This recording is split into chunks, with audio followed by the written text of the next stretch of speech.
सता मत यार, तेरे को दो दो गुलाब के फूल जैसे बच्चे दिया हूं मैंने। अच्छा दिया हूँ, मतलब मेरा कोई रोल नहीं है क्या? नहीं। दिल जिगर नजर क्या है, मैं तो तेरे लिए जान भी दे दूं. तर तुमचा वडील तर एकदम खोपडी खराब, यांचा बाप आहे ना एकदम तुम्हाला सांगतो फुल टू होता तो बाप. माझा गुणरत्न हा एक गुणरत्न लाख गुणरत्न के बराबर है. इसके जैसा मैं बोलती हूँ इस दुनिया में कोई है ही नहीं. Is very sweet my love. I love him lot. आमच्या लग्नावर सुद्धा मुंबई विद्यापीठामध्ये चर्चासत्र झालं होतं. तेव्हा माध्यमं नव्हती, पण चर्चासत्र झालं. नुसतं चर्चासत्र झालं नाही तर त्या जिल्हाधिकाऱ्यांची बायको बिना पत्रिकेची, म्हणजे पत्रिका नव्हती, विदाऊट इन्व्हिटेशन कार्ड, ती हे पाहायला आली होती की हे कॉन्ट्रॅक्ट मॅरेज कसं असते. त्यावेळेस काय असायचं, ते बूथ असायचं कशाचं, टेलिफोनचं, आणि त्या टेलिफोनच्या बूथमध्ये एक छोटीशी जागा असायची, तिथं एसटीडी मध्ये अँटी एक छोटी एसटीडी असायचं. तर तिथं आहे ना, मी पटकनीचा पप्पी घेतला होता, म्हणलं होतं आय लव्ह यू. आता परत आम्हाला एकदा आणि माझ्या अंगावर काटा आला होता. जय Shri I love you. Thank you. I love you. जय Shri I love you from a bottom of heart. Hi hello नमस्कार, मी जयती एबीपी माझामध्ये तुमचं स्वागत करते. आता काय आहे ना, आज मस्त रोमॅन्टिक असा व्हॅलेंटाईन डे आहे आणि तुमचेही आवडते कपल असतील, अगदी मोठ्या पडद्यावरचे असतील किंवा छोट्या पडद्यावरचे असतील, पण महाराष्ट्रातलं एक जे कपल आहे ना, ते लोकांच्या आवडतंही आहे आणि ते नेहमी ट्रेंडिंगमध्ये असतं. आणि ते कपल म्हणजे बॉलिवूडमधलं कपल नाही, ते कपल आहे वकील. आणि दोघंही मिळून ना, म्हणजे कायद्याच्या चौकटीत राहून जे काही एकमेकांना साथ देत आहेत ती अफलातून आहे. आणि हे सगळ्यात महाराष्ट्राचं म्हणजे नेहमी चर्चेत असलेलं कपल आहे आणि त्याला आज आपण आपल्या एबीपी माझामध्ये बोलवले. सदावर्तेंवरती टीका झाली तर जयश्री पाटील अगदी ढाल म्हणून उभी राहतात. त्या काही बोलल्या नाही तरी त्यांनी नुसती मान हलवली तरी पण मीडियामध्ये चर्चा होते त्याची. आणि जयश्री पाटील तर म्हणजे आहेतच. सदावर्ते नेहमी त्यांच्या प्रत्येक इंटरव्ह्यूमध्ये जयश्री पाटलांचा एका वाक्यात दोनदा तरी उल्लेख करतात, एवढं त्यांचं प्रेम आहे त्यांच्यावरती. सो या कपलची इंटरेस्टिंग अशी लव्ह स्टोरी आज आपण जाणून घेणार आहोत. गुणरत्न सदावर्ते तुमचं स्वागत आहे आणि डॉक्टर जयश्री पाटील तुमचं माझ्यामध्ये स्वागत आहे. कसं वाटतंय, कारण की आता हा पहिला इंटरव्ह्यू आहे की ज्याच्यामध्ये तुम्हाला काही कायद्याचे प्रश्न, नियम, वटी वगैरे कुठल्याच चर्चा, वाद ह्याच्यावरती प्रश्न विचारणार नाही होत. तुमच्याकडून जाणून घेणार आहोत नेमकी तुमच्या प्रेमाची गोष्ट काय आहे. मला असं वाटतंय की व्हॅलेंटाईनच्या निमित्तानं आमच्या लवेरियाची इन्व्हेस्टिगेशन तुम्ही करणं हे एक म्हणजे अफलातून आहे आणि आमच्यासाठी अफलातून आहे आणि आमचे जे चाहते आहेत त्यांच्यासाठी सुद्धा अफलातून आहे. आणि त्यामुळे एक वेगळा अनुभव तुमच्याकडे येऊन नक्की मला तर मिळणार आहे. जयश्री कसं आहे, स्वतंत्र मत व्यक्त करणारी असल्यामुळे तिला तिचंच म्हणजे मत मांडायला आवडेल. जयश्रीजी काय सांगाल? आज प्रेमाचा दिवस आणि तुम्ही आम्हाला इथे बोलवलं म्हणजे आम्हाला परत प्रेमामध्ये उजाळा देण्यासाठी आणि जुन्या आठवणी ताज्या करण्यासाठीचा मला वाटतं महत्त्वाचा हा क्षण असेल. आणि आनंद वाटतो, थोडं वेगळं काही आहे आणि नक्कीच आपल्याशी हे सगळं शेअर करायला आम्हाला आवडेल. येस, पहिल्यांदा तुम्ही म्हणजे बरेच प्रश्न आहेत, पण गुणरत्न सदावर्तेंनी जयश्री पाटलांना पहिल्यांदा कधी पाहिले? प्रेमाचे आता मोठं म्हणजे तुम्हाला सांगतो, हे काय आता एक पन्ना नाही आहे, हे एक पेज नाही आहे. आता प्रेमाचं काही वय नसतं. नाही, तेच म्हणतो ना, आता काही म्हणजे एक पुस्तक किंवा एक पान नाही आहे या आता प्रेमाचा. आणि मी तुम्हाला सांगतो की पहिल्यांदा पाहिलं म्हणण्यापेक्षा म्हणजे आताच मला काय बोलायला हरकत नाही. असं आहे की जयश्री आहे ना, ही जास्त खोडकर आहे आणि जास्त उन्हाळ होती. आणि मला असं वाटतं की त्या विद्यापीठामधले सगळ्यात म्हणजे ज्याला म्हणतो ॲक्टिव्ह मुलगी होती. आणि त्यामुळे दोघांचे म्हणजे मी ज्या डेंटल कॉलेजला शिकलो ते कॉलेज आणि विद्यापीठ त्या दोन्ही एकाच कॅम्पस लागून कॅम्पस आहेत. आणि त्याच्यामुळे आमची सातत्याने भेट होत राहिली आणि त्याच्यातून काही गोष्टींची शेअरिंग व्हायची. म्हणजे अगदी त्याला म्हणतो की ती शेअरिंग म्हणजे आयडिओलॉजिकलच शेअरिंग होती सुरुवातीला. आणि त्याच्यानंतर मला असं वाटतं की मीच तिला या प्रेमाच्या जाळ्यात फसवलं आणि ती फसली. सक्सेसफुली. काय पहिल्यांदा बघितल्यावर काय भावना होत्या नेमक्या? बघितल्यावर तर काय भावना होत्या असं मला वाटत नाही, कारण आम्ही दोघेही कॉलेजला असताना स्टुडंट मुवमेंटमध्ये होतो. आणि छोटे मोठे प्रश्न विद्यार्थ्यांचे असायचे, आमचे काही प्रश्न असायचे, वसतिगृहाच्या विद्यार्थ्यांचे प्रश्न असायचे. सगळेजण निघायचो, मोर्चा काढायचो, कुलगुरूंकडे जायचो. ह्यांचे आपले वेगळेच राहायचं, आमचे प्रश्न वेगळेच असायचे. आणि कसं युनिव्हर्सिटी म्हणजे एक कॅम्पस, आणि त्या कॅम्पसमध्ये 1 2 3 4 5 6 असे वसतिगृह, आणि एवढ्यांचे मिळून एवढे विद्यार्थी असायचे. दोघंही वसतिगृहात राहायचं? वसतिगृहात राहायचं.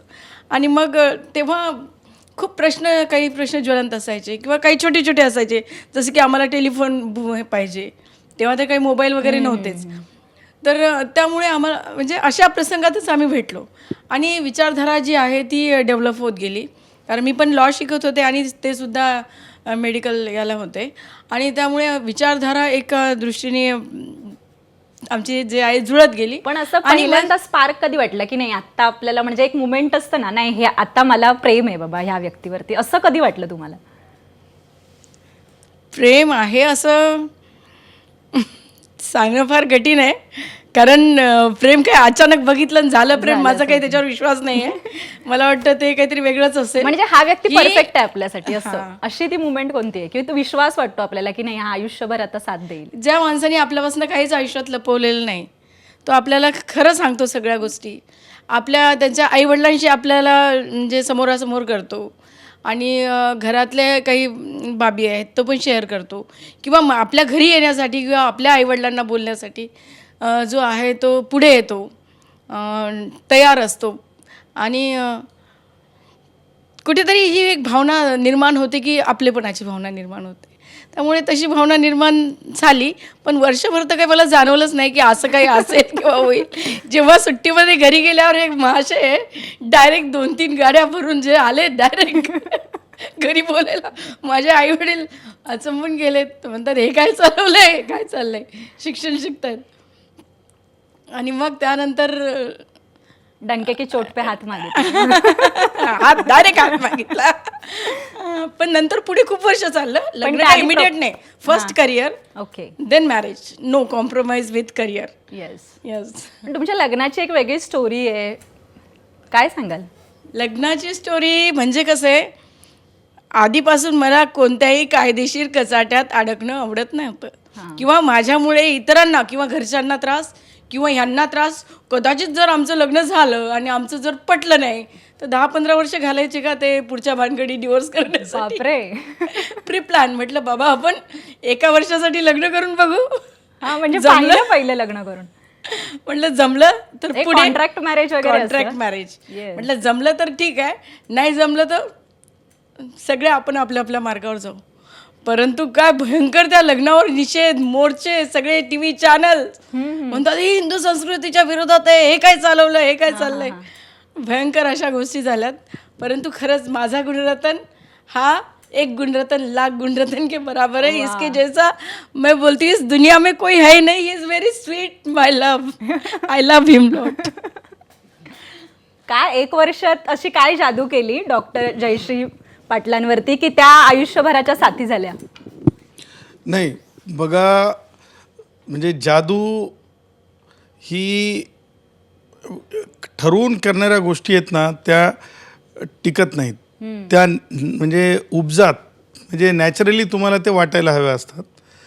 आणि 1 वर्ष म्हणून नाही तर त्याच्या अगोदरचा एक मोठा कालखंड आहे. म्हणजे एक 5-6 वर्ष.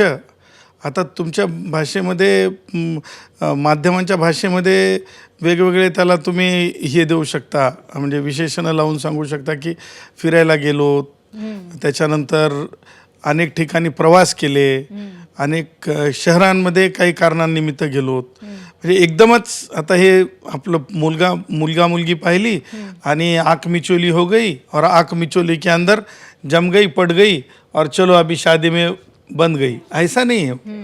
तर 5 वर्ष लग्न ठरण्याच्या अगोदर, म्हणजे लग्नाची तारीख येण्याच्या अगोदर मला वाटतं 5 वर्ष आम्ही सोबत वेगवेगळ्या विषयावर काम करत राहिलो.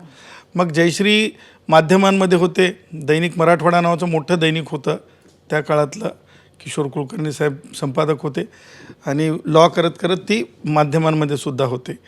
मग असं होतं की एवढी साऊंड माइंड आहे आणि आम्ही सुद्धा म्हणजे मेडिकलचं डेंटलचं शिक्षण शिकून मी याला गेलो होतो, लॉला गेलो होतो. हे करत असताना एक मॅच्युरिटी लेवल आल्याच्या नंतर असं वाटलं की लग्न करायचं. लग्न करत असताना बघा 2-3 गोष्टी प्राखऱ्यानं आपण लक्षात घेतल्या पाहिजे की नुसतं डेटवर नेणं हा अपराध नाही आहे. तुम्हाला सांगतो नक्की लग्नाच्या अगोदर डेटवर गेलंच पाहिजे. लक्षात घ्या. त्याचं असं म्हणजे आमचं एक मत तयार झालेलं आहे. जयश्रीचं काय मला माहिती नाही. कारण विचार आणि आपल्या सोबत जो आयुष्य घालवणार आहे त्याच्याबद्दल आपल्याला थोडी तर माहिती मिळायला पाहिजे. संस्कृतीच्या ठेकेदारांनी काही बोलो परंतु डेटवर गेलं पाहिजे आणि दोघांना सुद्धा ती मुभा असली पाहिजे मॅच्युरिटीची. परंतु अनावधानानं म्हणजे अनावधानानं म्हणता येणार नाही पण म्हणजे आम्ही आज जसं म्हणतात तुम्ही तसं आम्ही खूप फिरलो. म्हणजे डेटवर गेलो असंच सुद्धा तुम्ही म्हणू शकता त्या गोष्टीला. आणि त्याचबरोबर मला असं वाटतं की रिलेशनशिप कुठपर्यंत न्यावी हे सुद्धा 2 मॅच्युअर्ड माइंड जर असतील ना तर ते ठरवण्याची मुभा देतात. म्हणजे माइंड काय एक्सेप्ट करावं आणि काय एक्सेप्ट करू नये हे माणसाला शिक्षण हे वागणीचं दूध आहे.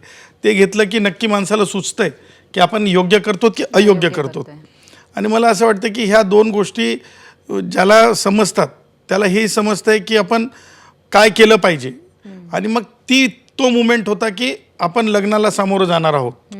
मग लग्नाला सामोरं जाताना म्हणजे त्यावेळेस मला असं वाटतं की आमच्या लग्नावर सुद्धा मुंबई विद्यापीठामध्ये चर्चासत्र झालं होतं. तेव्हा माध्यमं नव्हती पण चर्चासत्र झालं. नुसतं चर्चासत्र झालं नाही तर त्या जिल्हाधिकाऱ्यांची बायको बिना पत्रिकेची म्हणजे पत्रिका नव्हती विदाऊट इन्व्हिटेशन कार्ड ती हे पाहायला आली होती की हे कॉन्ट्रॅक्ट मॅरेज कसं असते.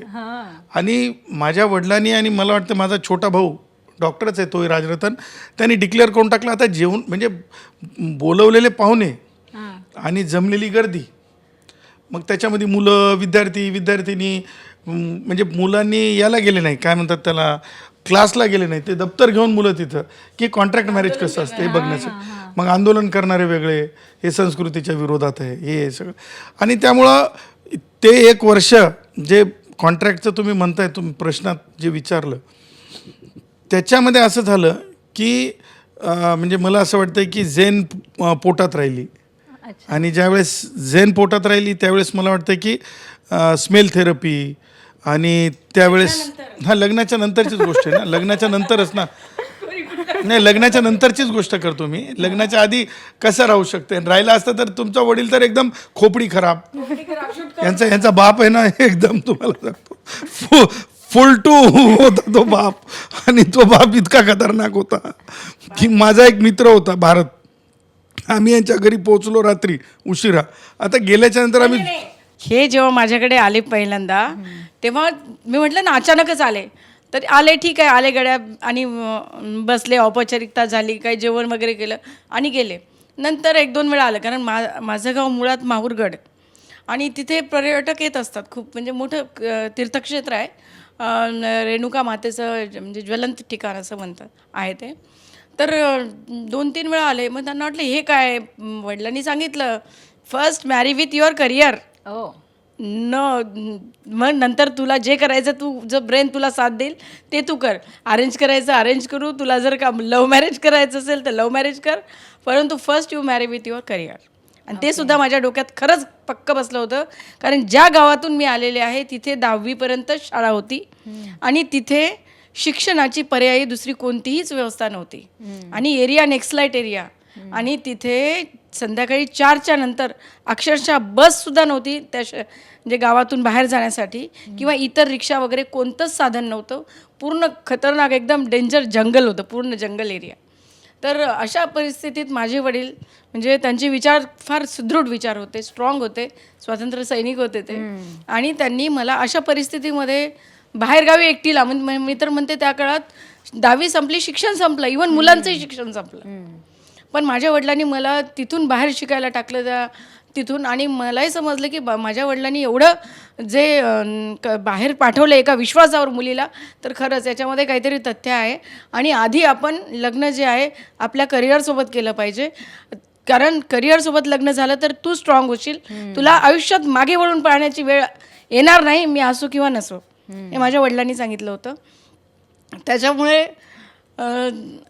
आम्ही तर हे असं ठरवलंच होतं की करिअर झाल्याशिवाय लग्न नाही. परंतु एक हे किस्सा जे आत्ता सांगत होते, असेच हे घरी आले होते, अचानकच यांची टोळी यायची खूप मोठी, आणि आले आणि मग ते रात्री झोपले होते. माझे वडील होते डेंजर, यांच्यासोबत यांचे मित्र होते भारत म्हणून. तर रात्री त्यांना म्हटलं आले आणि काय केलं सांगता का पुढचं?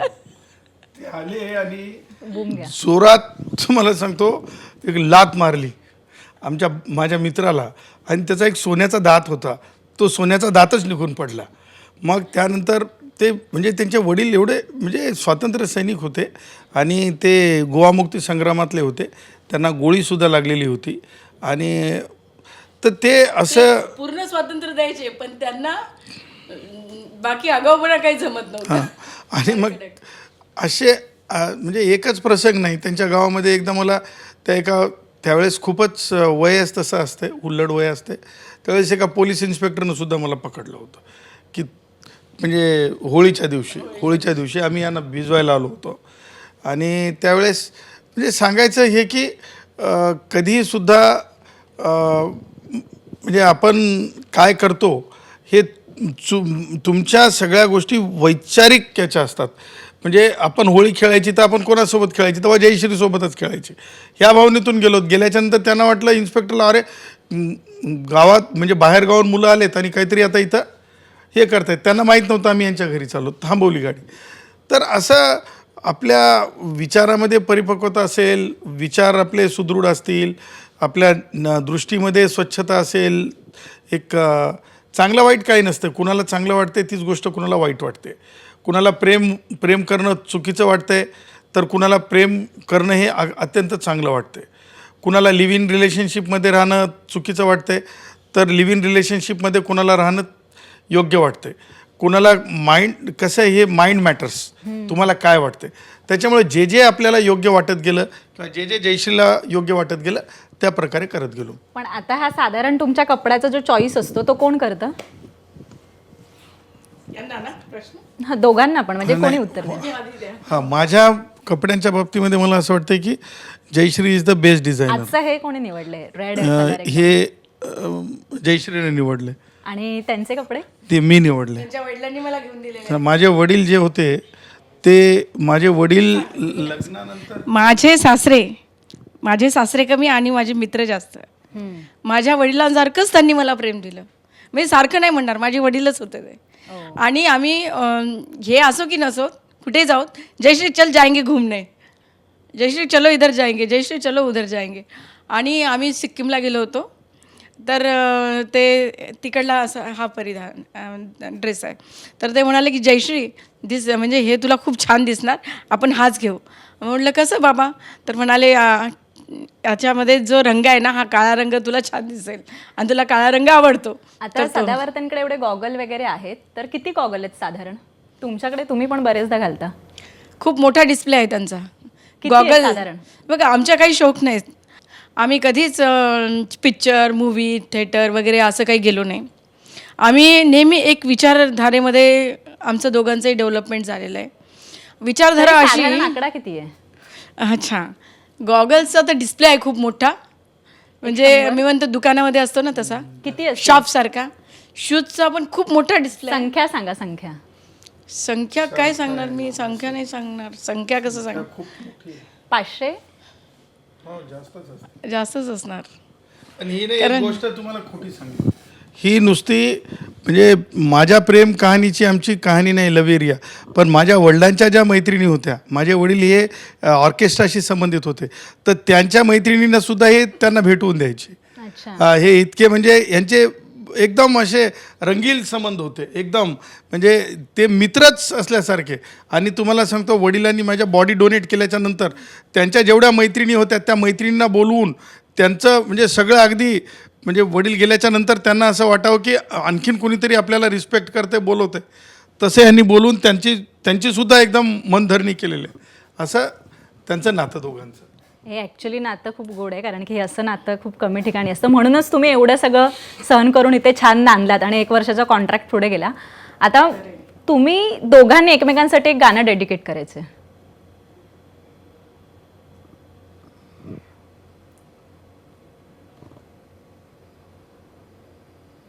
सर्दी खसीना दिल जिगर नजर क्या है, मैं तो तेरे लिए जान भी दे दूं.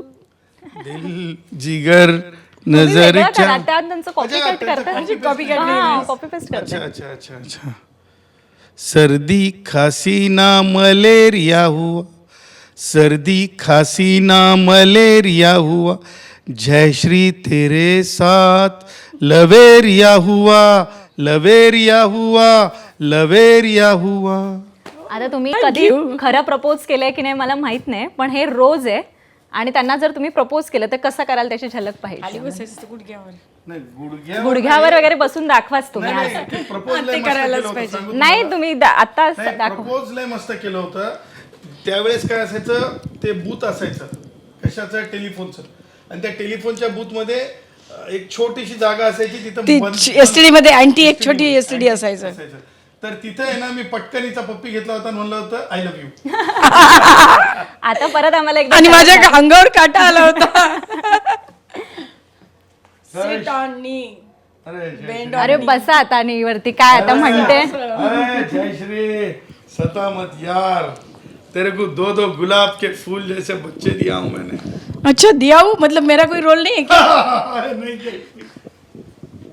जय Shri I love you. Thank you. Shri, I love you. Jai Shri, I love you from the bottom of our heart. I also love so you much. Thank you. बसा. Thank you so much. तुम्ही आज आलात आणि आम्हाला ही love story अजून ऐकायला आवडेल, त्याच्यासाठी मी तुम्हाला एकदा परत बोलवेन. हा आज व्हॅलेंटाईनचा भाग होता म्हणून मी आज एवढ्यातच थांबते. खरी तर ही तुमची छोटी स्टोरी 1 वर्षाची आज एवढी पुढेपर्यंत सरकली. आता किती वर्ष झाली संसाराला तुमच्या? आता 20 वर्ष तर लग्नाला झाली. हां, म्हणजे 1 वर्षाचं साधारण हे कॉन्ट्रॅक्ट होतं आणि आता हे 20 वर्ष पुढे गेले आणि आता त्यांना 2 छान गोड मुलं आहेत. आपण ही पहिली लव्ह स्टोरी जाणून घेतली. परत तुम्हाला एकदा बोलू आणि परत तुमच्याविषयी परत गप्पा मारू. आल्याबद्दल थँक्यू सो मच. एबीपी माझा, उघडा डोळे बघा नीट.